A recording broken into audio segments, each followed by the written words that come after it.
Nuovo incidente mortale nella Marca. A Busco di Ponte di Piave un'auto finisce fuori strada e prende fuoco. Morto il conducente, la vettura è ridotta a una carcassa. Si cerca di risalire all'identità dell'automobilista. Grave incidente questa mattina anche a Monastir, dove un anziano di 84 anni è stato investito da una jeep sulle strisce pedonali. È gravissimo, all'ospedale indagato il conducente del mezzo. Il comune di Asolo, primo nella Marca a rendersi disponibile a dare accoglienza ai profughi afghani. Anche l'associazione industriali di Treviso e Padova pronta a fare la sua parte. La percentuale di non vaccinati nella fascia pedemontana resta alta. L'ULSS 2 corre ai ripari con un open day. L'ultimo fine settimana di agosto salgono i ricoveri mentre sono partite nuove diffide ai sanitari Novax. All'Electrolux di Susegana, primo giorno di pasti take away per gli operai senza Green Pass. La metà dei dipendenti finisce per mangiare in giardino. L'ira dei sindacati. Furto in pieno giorno in un'abitazione di San Cipriano. I ladri razziano soldi e gioielli nella casa di un 36enne e in quella accanto dove abitava la nonna morta appena 2 settimane fa. Il maltempo di lunedì sera continuano anche oggi gli interventi di ripristino al rifugio del cane di Ponzano nel Trevigiano, gara di solidarietà per risistemare il prima possibile i box danneggiati dalla caduta dei rami e degli alberi. Bentrovati, buonasera telespettatrici e telespettatori di Antenna 3. Vi raccontiamo anche questa sera una giornata nera sul fronte degli incidenti stradali per la Marca trevigiana. Lo avete sentito dai titoli nel tardo pomeriggio di oggi, un incidente a Busco di Ponte di Piave con un'auto che è sbandata e ha preso fuoco. Per il conducente non c'è stato nulla da fare, il servizio non è ancora pronto perché stiamo raccogliendo sul posto le testimonianze, ci sono anche delle immagini ma ve le mostreremo fra qualche minuto. Una tragedia ancora con tantissimi punti interrogativi, non ci sono ancora le generalità dell'uomo che sembrerebbe avere 49 anni, ma è un'ipotesi che va ancora confermata. Una giornata tra l'altro iniziata nel peggiore dei modi con l'investimento di un uomo di 84 anni sulle strisce pedonali in pieno centro a Monastir. È gravissimo, in ospedale. La cronaca. Ho sentito soltanto un colpo e una frenata e quando mi sono girata poi ho visto appunto la macchina ferma e dietro il corpo del signore. Mi sono corso verso il signore, ho visto che insomma era sporco di sangue, stava male e quindi abbiamo chiamato l'ambulanza subito. Sono da poco trascorse le 8:30 nella via principale di Monastir quando un uomo di 84 anni che ha appena iniziato ad attraversare la strada sulle strisce pedonali viene urtato da una vecchia jeep condotta da un 64enne del posto. L'impatto è potente, l'anziano cade a terra poco distante, il conducente del mezzo frena. Alla scena assiste il signor Sergio che si trova a pochissimi metri. E lui è passato per qua, ha fatto sì 2 passi e è passata la macchina, è passato sì. Gli era sulle strisce? Sì, qui. Immediati soccorsi a prestare le prime cure, si ferma anche un medico che assiste l'uomo in attesa dell'arrivo degli operatori del SUEM 118. Il quadro è grave, ma almeno l'anziano è cosciente e risponde agli stimoli. Una volta sul posto i sanitari lo stabilizzano e lo portano al cafoncello in codice rosso. Molteplici le fratture con la situazione che resta critica per tutta la giornata. A eseguire i rilievi la polizia locale di San Biagio di Callalta con l'automobilista che viene indagato per lesioni. Un incidente che ricorda nelle dinamiche quello avvenuto a inizio agosto a Caselle sul Sile, è costato la vita a un 80enne nella centralissima via Roma. E anche stavolta a Monastir come a Casale nel mirino finiscono alta velocità e disattenzione alla guida. Ogni tanto si corre, ogni tanto succede quello che è successo, insomma, non è il primo che viene preso sotto su queste strisce, insomma. Hanno scelto ora, io via a 80 all'ora. Corrono troppo forte qua, non rispettano, e anche prima quei vigili erano gente che passava forte, passano forti. Così a Monastir alle 8:30 circa. Un altro incidente poi fortunatamente senza gravi conseguenze dal punto di vista fisico nella tarda mattinata a Treviso in via del Terraglio. Queste le immagini. La motocicletta, ruote all'aria, letteralmente capovolta, il conducente, un 19enne vicentino, riverso a terra. Questa è la scena che si sono trovati di fronte in mattinata operatori del SUEM 118 e Polizia Locale di Treviso. Sono le 11.35 quando in via del Terraglio, vicino alla rotatoria della Pace, scatta l'allarme. Da una prima ricostruzione sembra che il furgoncino bianco, condotto da un quarantenne di paese, abbia frenato per consentire a un'auto che lo precedeva di svoltare in una strada laterale. È in questo preciso momento che viene tamponato dalla motocicletta. L'urto è forte, il ragazzo perde l'equilibrio e cade. Nonostante la dinamica e la preoccupazione iniziale, il giovane sta bene, viene comunque stabilizzato, imbarellato. Gli accertamenti, una volta in ospedale, escludono gravi conseguenze. Tra i residenti però resta il malumore per un copione che si ripete spesso. Purtroppo ci vorrebbero i rallentatori. Alla mattina alle 6 fino alle 7:30, 150-200 all'ora. Dalla chiesa di San Lazzaro fino ai piedi di Calcavia. Diciamo che il tratto qua è pericoloso. Pericolosissimo. Tra l'altro poi c'è stato un altro incidente alle 14:40 in via Molino a Badoere. Altre due persone sono rimaste ferite in un incidente tra un'auto e una motocicletta. Uno dei due feriti è una 47enne che è stata portata all'ospedale Cafoncello di Treviso in condizioni gravi, ma sarebbe appunto fuori pericolo. Questa la cronaca. Fra poco vi ripeto, torniamo a Busco di Ponte di Piave per questo incidente davvero tragico. Il servizio, mi confermano dalla redazione, in fase di montaggio. L'altro tema caldissimo di questi giorni riguarda l'Afghanistan e le ripercussioni locali di questa gravissima emergenza anche umanitaria, con la Marca che si mobilita a favore del popolo afghano in fuga dal terrore talebano. È il caso del comune di Asolo, che ha dichiarato nelle scorse ore la propria disponibilità ad aggiungere altri rifugiati al contingente di 15 soggetti di più nazionalità, compresa quella afghana, già ospitati in occasione di altre emergenze umanitarie. Lo ha spiegato il sindaco Mauro Migliorini, ricordando che tale attività rientra nel progetto Servizio, Accoglienza e Integrazione, il cosiddetto SAI, rivolto ai rifugiati e riferibile come iniziativa al Ministero dell'Interno, tra l'altro sostenuta anche dall'ANCI, l'Associazione Nazionale dei Comuni. Mi auguro che altri comuni seguano il nostro esempio, ha detto il sindaco di Asolo Migliorini. E sono pronti a scendere in campo accanto alla popolazione dell'Afghanistan anche gli industriali di Assindustria Veneto Centro, quindi gli industriali di Treviso e Padova, in contatto diretto con l'ambasciata e la presidenza del Consiglio. Ci sentiamo coinvolti e chiamati in causa come cittadini e come sistema imprenditoriale, spiega Leopoldo Destro, presidente di Assindustria Veneto Centro, nel non lasciare soli e nel non tradire la fiducia di coloro del popolo afghano che hanno visto nella nostra presenza in quel territorio un segnale di speranza. L'obiettivo è quello di verificare se ci siano le condizioni per creare occupazione e accoglienza per qualche profugo o famiglia afghana. E su questo tema caldissimo abbiamo interrogato anche i trevigiani per capire se sono o meno favorevoli a questa accoglienza che nelle scorse ore è stata definita diffusa da molti sindaci della Marca, ma sentiamo la loro opinione. Beh, io sono favorevole all'accoglienza in questo caso. Vediamo cosa si può fare per questi poveri che stanno subendo delle cose atroci, e quindi io ripeto, sono d'accordo. Sono un po' contraria, sono diventata un po' razzista, mi dispiace, ognuno a casa sua. I nostri vecchi hanno fatto una guerra per portarci la nostra libertà, ognuno la sua. Perché è giusto aiutarli, se è possibile, con le dovute maniere, insomma. Assolutamente favorevole. Chi vuole andare via dall'Afghanistan deve essere libero di farlo. I corridori umanitari cosa vuol dire? Bisogna approfondire dove vanno, chi li prende, cosa fanno. Si parla di 4.000 famiglie. Penso che sia una cosa doverosa da fare, però non condivido il modo. Difficile dire se uno è favorevole o contrario, anche perché la situazione è estremamente complessa. Ad ogni modo, in linea di massima sarei anche favorevole. ci troveremo ad affrontare una situazione creata da altri. È un'emergenza assoluta, veramente grave, che dovrebbe venire affrontata da tutta l'Europa unita.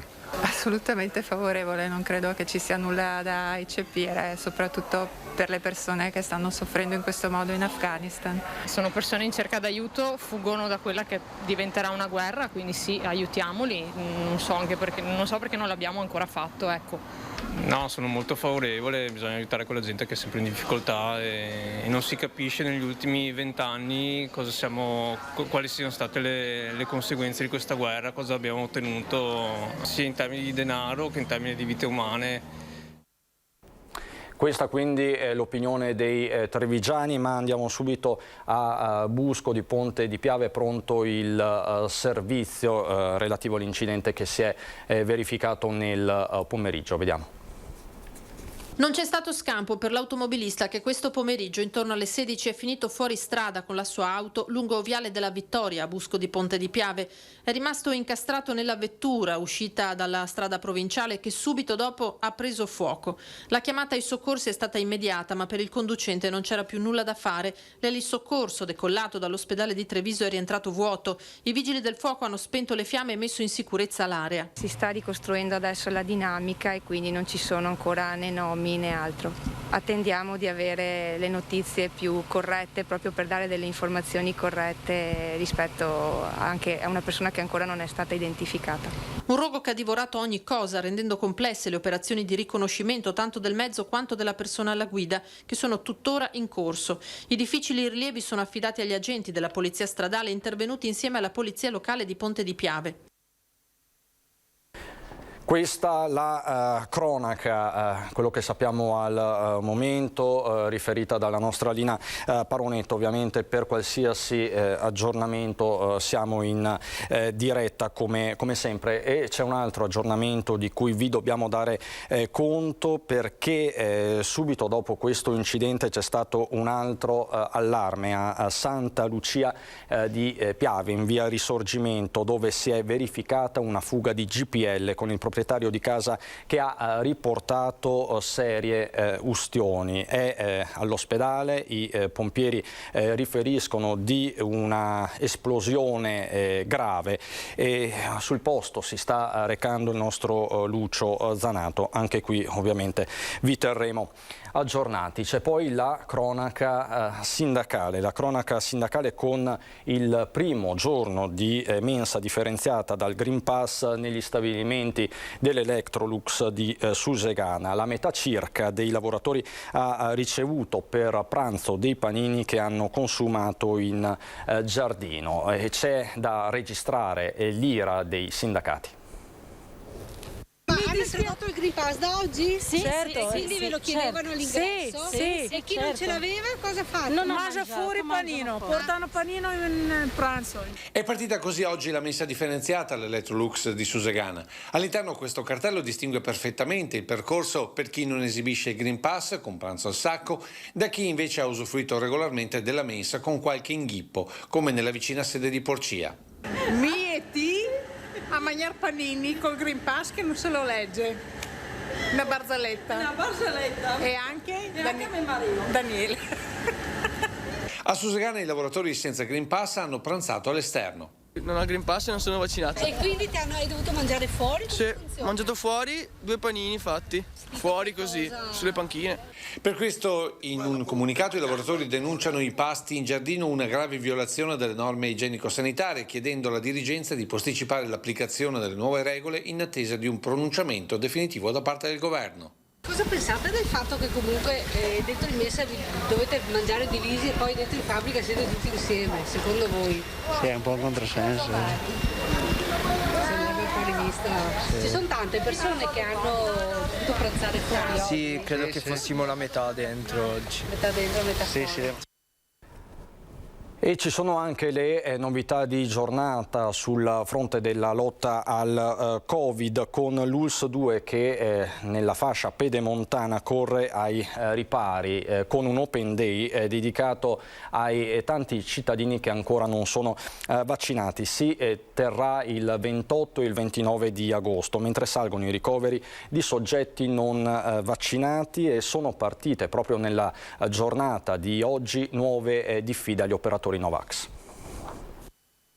Abbiamo concordato di fare un'azione il giorno 28 agosto e anche il 29 agosto, dove dalle 8:30 fino alle ore 19 andremo col camper in modo tale da poter ovviamente vaccinare più persone possibili e innalzare la percentuale.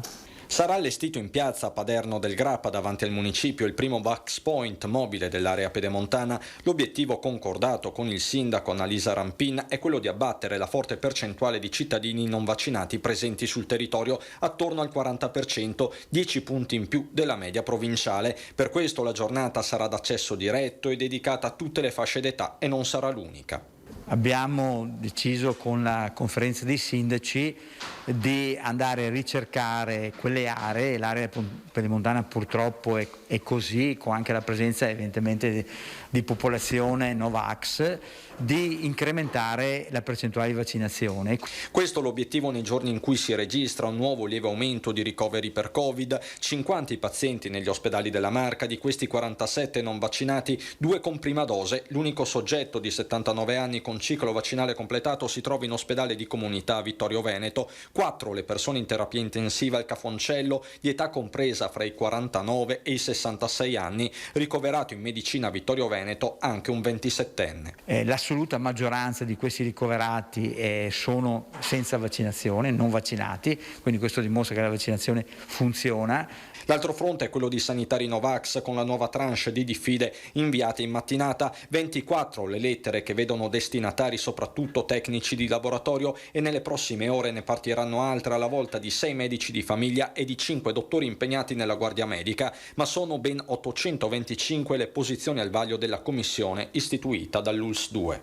Le motivazioni per cui questi non si sono giustificati sono le più varie. Alcuni presentano anche delle motivazioni che vengono accolte, oppure vengono presentati anche la presenza di patologie per cui si rende necessario effettuare degli ulteriori accertamenti, quindi o degli esami o addirittura delle visite specialistiche di approfondimento. E oggi dalla sede dell'ULSS 2 è partito un nuovo appello a vaccinare i teenager. A farlo il segretario dei pediatri trevigiani Giovanni Franco Battaglini. Gli effetti del Covid, dice Battaglini, sono pesanti anche sui soggetti giovani asintomatici, e sono 148 gli under 14 attualmente positivi nella sola Marca. Si è notato che anche i bambini, quelli non sintomatici, cioè gli asintomatici, possono sviluppare quella forma di long Covid simile all'adulto, che ragguaglia una serie di sintomatologia, soprattutto astenia, facile affaticabilità, dolori muscolari, che non è di facile cura e è un po' una novità in ambito pediatrico. Non occorre aver contratto la malattia in forma severa per sviluppare il cosiddetto long Covid, e questa è una delle principali preoccupazioni dei pediatri trevigiani, a evidenziare la nuova tendenza e la stessa pratica clinica di questi mesi, che riporta anche un altro fenomeno. La stessa miocardite, abbiamo visto che fra miocarditi e pericarditi, in uno studio di cui l'ospedale Bullo Garofalo di Trieste tiene il registro, ci sono stati 98 casi di miocarditi e pericarditi, cioè equivale con il numero di bambini che hanno avuto la positività al Covid circa un tasso di 150 per milione, contro l'1 o 2 casi di miocardite per milione di vaccinazioni, ma di cui ancora in età pediatrica non è mai stata dimostrata la correlazione. Attualmente nella Marca gli under 14 positivi al virus sono 148, un numero consistente che per i pediatri deve spingere i genitori alla vaccinazione. Professionisti sono presenti negli stessi punti vaccinali. Tutti gli hub vaccinali della provincia di Treviso noi ci siamo quasi giornalmente, diciamo così. Adesso con le ferie ovviamente ci può essere una giornata in cui manca un collega, però facciamo i 2 turni dalle 8 alle 14, dalle 14 alle 20. L'appello resta quello a immunizzarsi, soprattutto in vista dell'avvio dell'anno scolastico. In ballo ci sono diversi aspetti. se riusciamo a ottenere un buon tasso di vaccinazione abbiamo un rientro a scuola, soprattutto in presenza, non più in didattica a distanza, che ha causato più danni quella a livello psicologico, soprattutto nei bambini, che poi il Covid. Ritorniamo alla cronaca con un raid di furti che si è registrato a San Cipriano di Roncade in via Stradazza. Nel mirino dei ladri c'è stata una villetta.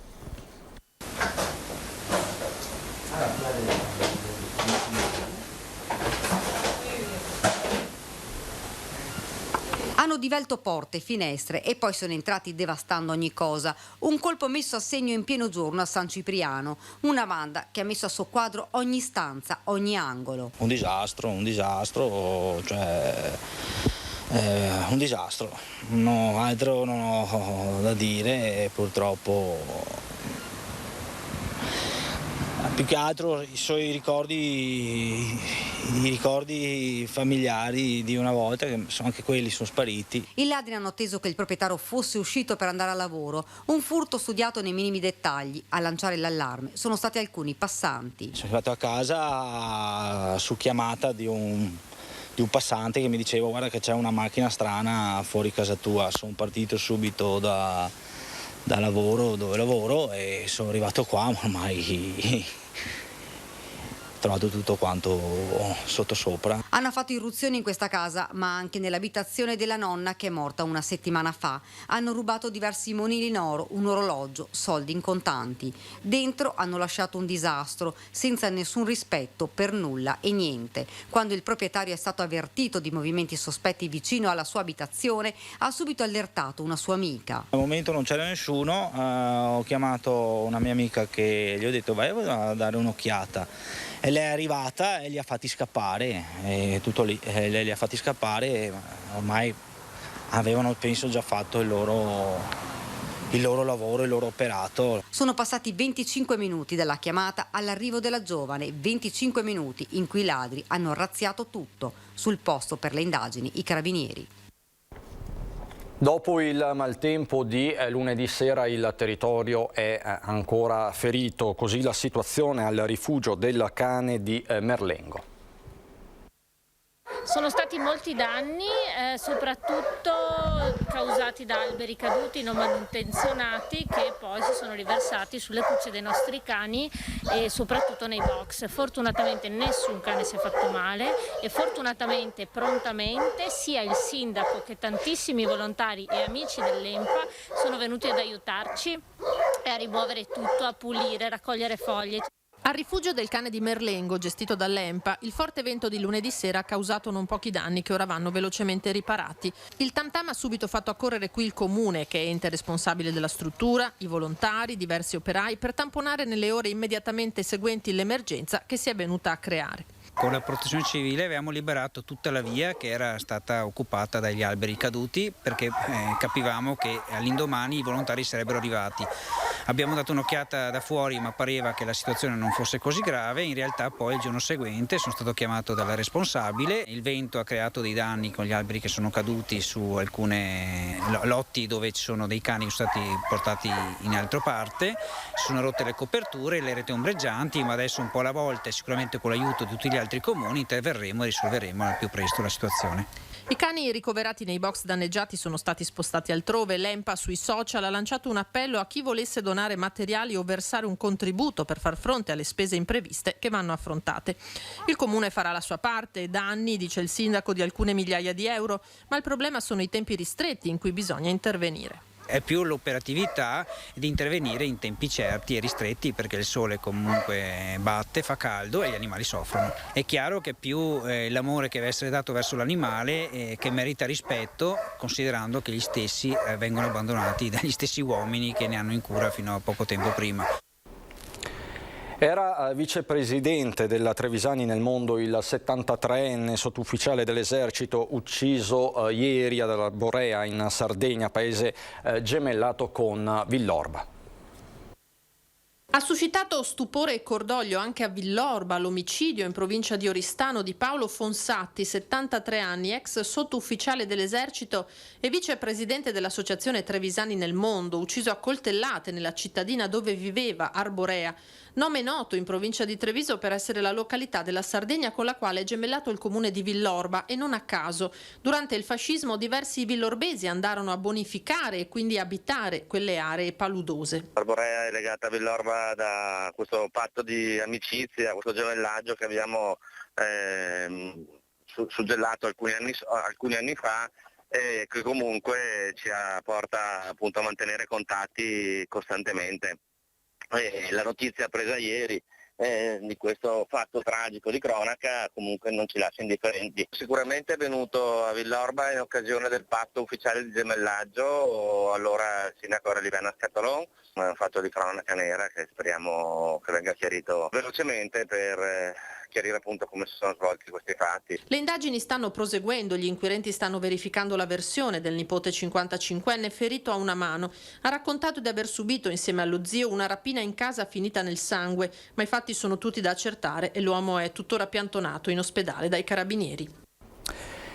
Nella mattinata di oggi il generale di brigata Giuseppe Spina, comandante della Legione Carabinieri Veneto, incarico che ha assunto a luglio, ha fatto visita al comando provinciale di Treviso per un saluto ai militari dell'arma in servizio presso i reparti della Marca. Il generale ha ringraziato i militari per il lavoro svolto anche nella gestione dell'emergenza Covid. Spina è stato ricevuto in provincia al Sant'Artemio anche dal presidente dell'ente Stefano Marcon, sindaco di Castelfranco.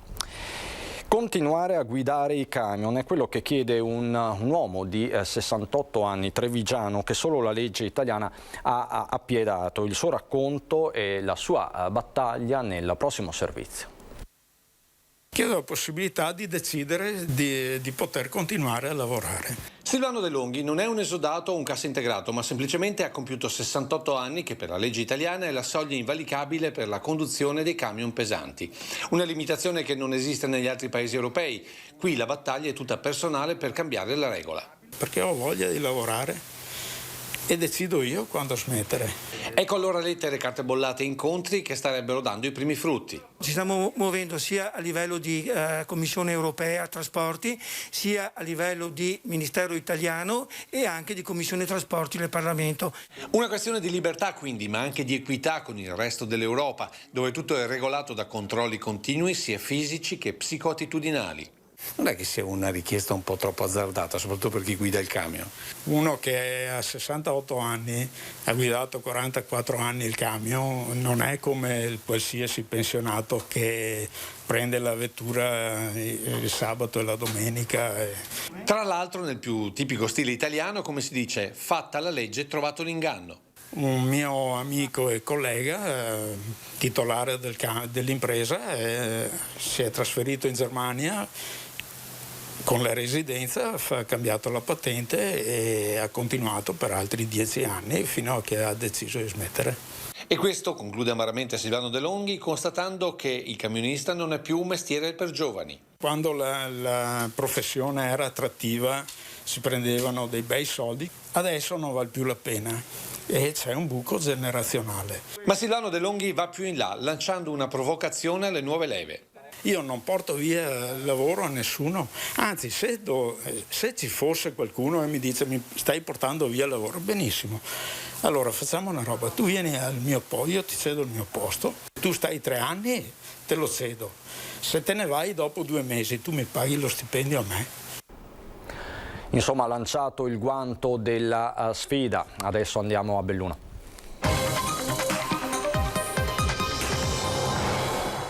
I temi del Covid in primo piano, il 24,4% della popolazione vaccinabile in provincia di Belluno non si è ancora sottoposta a immunizzazione. Nella fascia d'età 12-19 vaccinati sono il 51%, mancano ancora all'appello quindi 7.000 giovani ed è a questi e ai loro genitori che si rivolge l'ULS 1 anche attraverso i pediatri di libera scelta.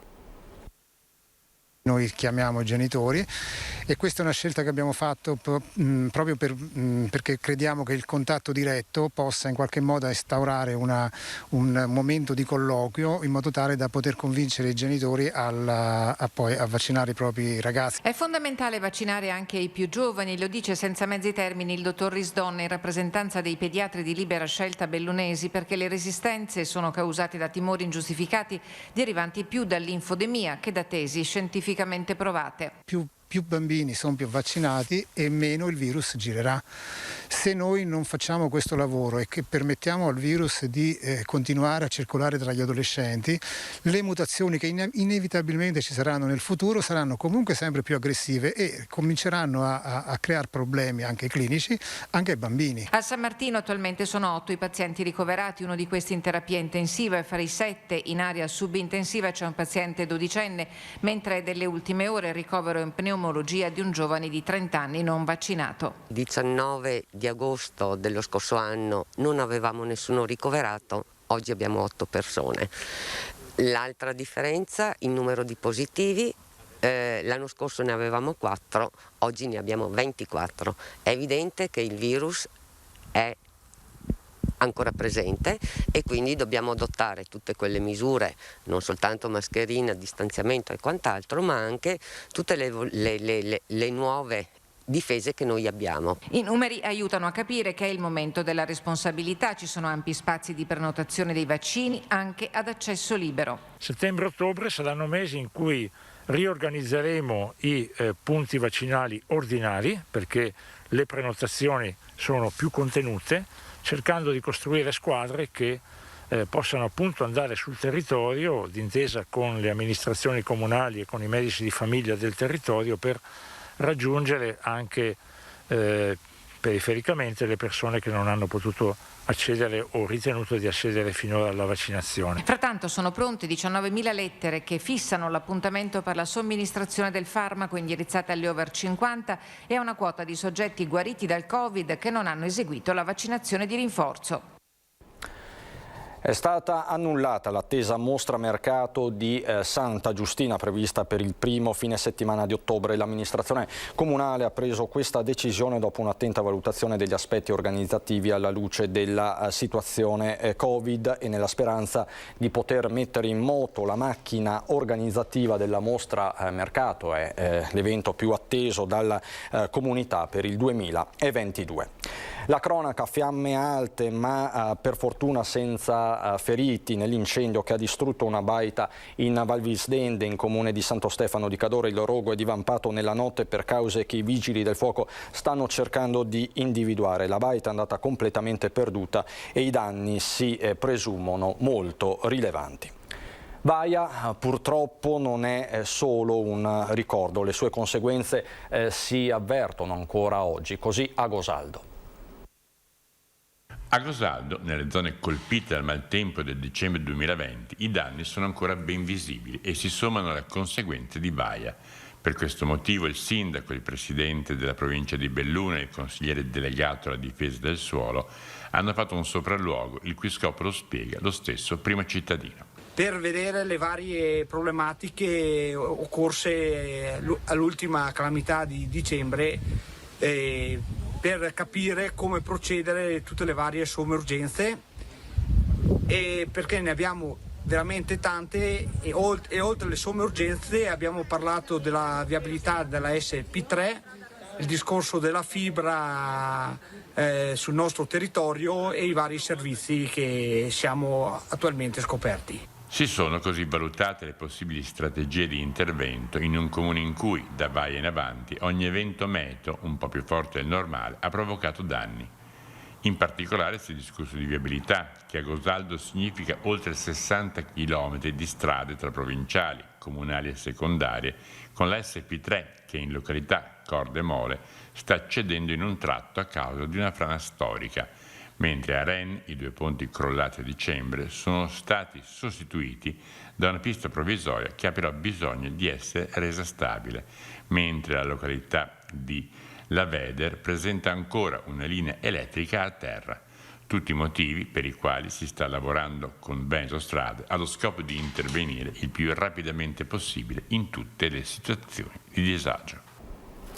E si concluderanno a giorni i lavori di messa in sicurezza della vasca IMOF di Salator, compromessa dalla tempesta Vaia nell'autunno 2018, che serve l'omonimo abitato e la frazione di Villa in comune di Selva di Cadore. Lavori che hanno richiesto un investimento di 300.000 euro. In corso di ultimazione anche il cantiere all'impianto di trattamento di Sora Rua Roccapietore per una spesa di 92.000 euro. Ultimati invece a San Tommaso Gordino i lavori per il ripristino della funzionalità della vasca IMOF a servizio dell'abitato di Sottocolarù, divelta dalla piena del torrente Cordevole sempre nei giorni della calamità Vaia. Gli interventi sono stati realizzati da BIM ricorrendo a fondi del commissario delegato all'emergenza. Questa quindi la situazione a Belluno. Vi mostro le immagini che sono appena arrivate da Santa Lucia di Piave. Questa è l'abitazione dove nel pomeriggio si è registrata un'esplosione probabilmente di GPL. Il proprietario è stato ricoverato in condizioni sembra gravi, ma appunto sul posto c'è il nostro Lucio Zanato che ci racconterà tutto ovviamente nelle prossime edizioni. Per il momento è davvero tutto da Treviso e Belluno. Ci sono le previsioni del tempo. Grazie per l'attenzione e buon proseguimento.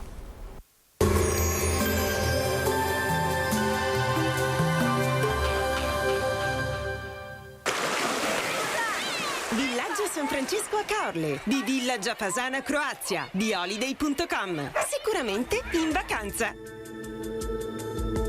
Bentrovati al meteo. Anticiclone africano in rimonta, saranno giornate di tempo nel complesso bello, fatta eccezione per un po' di instabilità pomeridiana. Le temperature rimarranno entro i valori medi stagionali. Vediamo insieme il dettaglio. Sul Veneto in pianura cielo sereno o poco nuvoloso, salvo per possibili annuvolamenti sulle zone interne al mattino. Sulle zone montane invece saranno possibili degli annuvolamenti irregolari e al pomeriggio non si esclude anche qualche rovescio o temporale. Temperature come detto in ripresa, minime tra 14 e 21 gradi, valori massimi oscillanti invece tra i 26 e i 31 gradi all'incirca.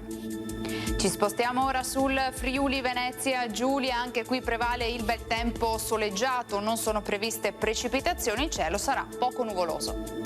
Temperature minime tra 16 e 21 gradi, massime sui 28-30 gradi. Infine diamo uno sguardo alla situazione del Trentino Alto Adige, qualche acquazzone sui settori più settentrionali, altrove asciutto e stabile. Temperature minime intorno ai 15-17 gradi, massime sui 28-29 all'incirca. Dal meteo di Antena 3 per ora è tutto, grazie per l'attenzione e arrivederci.